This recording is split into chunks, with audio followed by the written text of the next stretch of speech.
আসসালামু আলাইকুম। চাচাতো বোনের মিথ্যা অপবাদ গল্পে আপনাদের সবাইকে স্বাগতম। নীলা বলল, তুই আমায় বিয়ে করবি কিনা বল। দেখ শাওন, আমি তোকে শেষবারের মতো বলছি, তুই যদি রাজি না হস আমাকেই কিছু করতে হবে। আমি বললাম, দেখো নীলা, একটু বোঝার চেষ্টা করো, আমি তোমার বয়সের থেকে অনেক ছোট, তাছাড়া তুমি আমার চাচাতো বোন, আর এটা কখনো হয় না।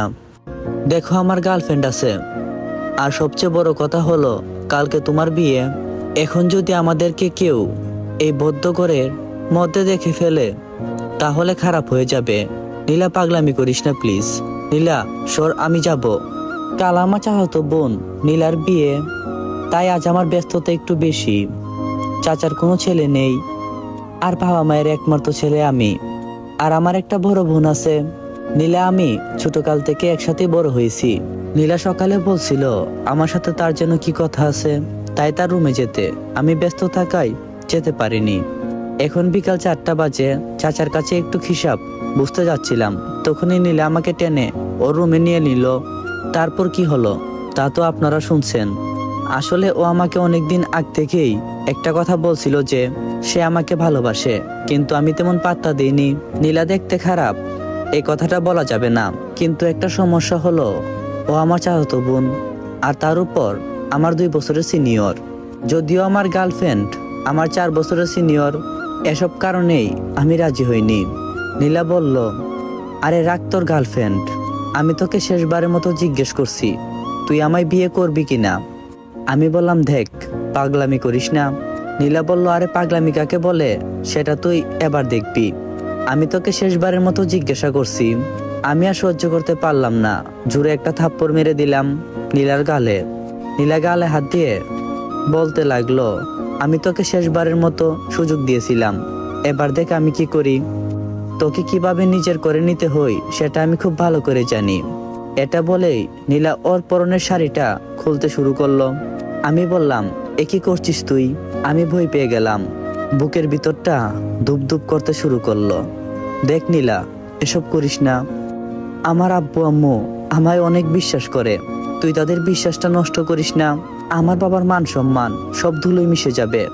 আমার কথা শেষ হওয়ার আগেই নীলা চিৎকার করতে লাগলো। নীলা বলল, আব্বু কই গো, আমাকে বাঁচাও। চাচু চাচি কই, তোমরা তোমাদের ছেলেকে থামাও প্লিজ। নীলা জুড়ে জুড়ে চিৎকার দিতে লাগলো। আমি পুরো ভাগরত হয়ে গেলাম। দীর্ঘ 20 বছর জীবনে কেউ বলতে পারেনি আমি কোনো মেয়ের দিকে খারাপ নজরে তাকিয়েছি। আমার বাবা আর মা আমাকে নিয়ে অনেক গর্ব করত, অনেক বিশ্বাস করত, আর সেই বিশ্বাস আর গর্ব দুটোই শেষ হয়ে গেল। তাছাড়া আমি নেহাকে কি বলবো, আমি কিভাবে ওকে মুখ দেখাবো, ও কি আমায় বিশ্বাস করবে। আর হ্যাঁ, নেহা আমার গার্লফ্রেন্ড। এতক্ষণে নীলার চিৎকারে সবাই চলে এসেছে। সবাই বলতে বশির চাচ্চু মানে নীলার বাবা, আমার বাবা, আর নীলার বিয়ের উপলক্ষে আসা আত্মীয় স্বজন। বশির চাচু বলতে লাগলো, নীলামা কি হয়েছে তোর, দরজাটা খুল। বশির চাচ্চু মনে মনে ভয় পেয়ে গেছে। আসলে বশির চাচ্চু আমায় নিজের ছেলের মতোই দেখে আর ভালোবাসে। নীলা বলল, প্লিজ আমায় বাঁচাও। এদিকে আমি নীলার দিকে তাকিয়ে পুরো অবাক। নীলা ওর শাড়িটা পুরো খুলে ফেলছে, ওর গায়ে সমস্ত কাপড় ছিঁড়ে মাটিতে পড়ে আছে, এমন ভাব করছে যেন ওকে আমি দর্শন করছি। কিছুক্ষণ পরেই বাবা আর চাচ্চু মিলে দরজাটা ভেঙে ফেললো, সবাইকে নিয়ে ভিতরে প্রবেশ করলো। নীলা উঠে দৌড়ে গিয়ে ওর বাবার পিছনে লুকালো। আমি বললাম, বিশ্বাস করো বাবা, আমি কিছু করিনি। বাবা আমার দিকে তাকিয়ে স্তব্ধ হয়ে গেল, আর মা মাটিতে বসে পড়েছে। বাবার দিকে তাকাতে পারছি না, বাবার চোখ যেন রক্তের মতো লাল হয়ে আছে। সবাই চাতক পাখির মতো আমার দিকে তাকিয়ে আছে। আমি বাবাকে কি বলবো, আমার উপর বাবার এত বিশ্বাস আর ভরসা সব ধূলিসাৎ হয়ে গেছে। আমি বাবার পায়ে পড়ে গেলাম। আমি বললাম, বিশ্বাস করো বাবা। আর কিছু বলতে পারলাম না, তার আগেই বাবা আমার গালে চোর বসিয়ে দিল। বাবার চোখ দিয়ে অনবরত পানি পড়ছে। বাবা আমাকে মারতে মারতে বলল, বিশ্বাস আর তুই কেন করলি এমন, কেন কেন তুই আমার বিশ্বাস আর ভরসা এভাবে ধূলিসাৎ করে দিলি, কোন দোষে শাস্তি দিলি তুই আমায়। বাবা আমায় একটা লাথি মেরে তার পা থেকে সরিয়ে দিল। আমি দৌড়ে মায়ের কাছে গেলাম। আমি মায়ের পা ধরতে যাব, তখন মা নিজের পা সরিয়ে উঠে দাঁড়ালো। মাকে হঠাৎ কটুর মনে হলো। মা বলল, ও বুনি, মানে আমার বড় বোনকে ডাক দিল। বলল যে ওর জামা কাপড় গুছিয়ে দে, আজ থেকে শাওন নামের আমার কোনো ছেলে নেই, আর আমি ওকে এই বাড়িতে দেখতে চাই না। আমি কি শুনছি, মা আমাকে বাড়ি থেকে তাড়িয়ে দিতে চাইছে? না বাবা মা, আমি তোমাদেরকে ছেড়ে কোথাও যাব না। আমি স্বপ্নেও বাবা মাকে ছেড়ে যাওয়ার কথা ভাবতে পারি নাই। আমি দূরে গিয়ে মায়ের পা ধরলাম। আমি বললাম, না মা, দয়া করে আমায় এই শাস্তি দিও না। তোমরা ছাড়া আমার কে আছে? আমি কোথায় যাব? মায়ের পায়ের কাছে বসে কান্না করতে করতে বললাম। মা আমাকে এক ঝটকায় ছাড়িয়ে দিল। এদিকে বড় বোন অবনী ব্যাগ গুছিয়ে নিয়ে হাজির। আমাকে ব্যাগ দিয়ে দিতে বলল। ছি, তোকে আমার ভাই বলতে পরিচয় দিতেও লজ্জাবোধ হচ্ছে। তুই এত নিস। আমি পুরো ভাগরুদ্ধ হয়ে গেলাম। কয়েক মুহূর্তের মধ্যে কি হয়ে গেল আমার সাথে, একটা ঘূর্ণিঝড় এর মতো আমার জীবনটা এলোমেলো হয়ে গেল। আমি ব্যাগ নিয়ে ঘর থেকে বেরিয়ে পড়লাম। পিছনে তাকিয়ে দেখলাম কেউ আসেনি আমার সাথে। যে বাবা মা আমাকে না খাইয়ে খেত না, সেই বাবা মা আজ তারা আমায় ঘর থেকে বের করে দিল।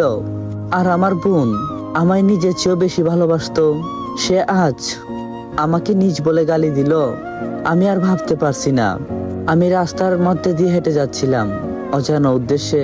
তখনই দেখলাম নেহা, মানে আমার গার্লফ্রেন্ড দাঁড়িয়ে আছে। নেহা হয়তো আমায় বিশ্বাস করবে।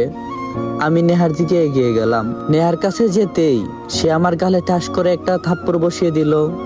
আমি পুরো তাজ্জব বনে গেলাম। তাহলে কি নেহা সব বিষয় সম্পর্কে জেনে গেছে? আমি তখন বললাম, নেহা বিশ্বাস করো, আমাকে আর কোনো কিছু বলতে না দিয়ে সে আবারও আমাকে থাপ্পড় মারলো একটা, আর বলতে লাগলো, তুই শেষ পর্যন্ত একটা মেয়ের সাথে, ছি, তোর যদি এতই দেহের চাহিদা থাকতো তুই আমায় বলতি, আমি বিয়ের আগেই তোকে সব দিয়ে দিতাম। নেহা এটা বলেই কাঁদতে লাগলো। আমি আর কোনো কিছু না বলে সামনের দিকে পা বাড়ালাম। এখানে থেকে কোনো লাভ নেই, এখানে কেউ আমাকে বিশ্বাস করবে না। নেহা তো আমার চরিত্র সম্পর্কেও জানে। ও কিভাবে পারলো আমাকে অবিশ্বাস করতে? আর যেখানে নিজের বাবা মাই বিশ্বাস করে নাই, সেখানে নেহা তো দূরের কথা। আর থাকবো না এই শহরে। আজ রাতেই ঢাকার উদ্দেশ্যে রওনা দেব। আসসালামু আলাইকুম। এখানেই এই গল্পের পার্ট 1 শেষ করলাম। দ্বিতীয় পার্ট পেতে চাইলে অবশ্যই কমেন্ট বক্সে কমেন্ট করবেন। আর ভিডিওটা ভালো লাগলে বেশি বেশি লাইক, কমেন্ট আর শেয়ার করে দিয়েন। তো ভালো থাকবেন সবাই। আল্লাহ হাফেজ।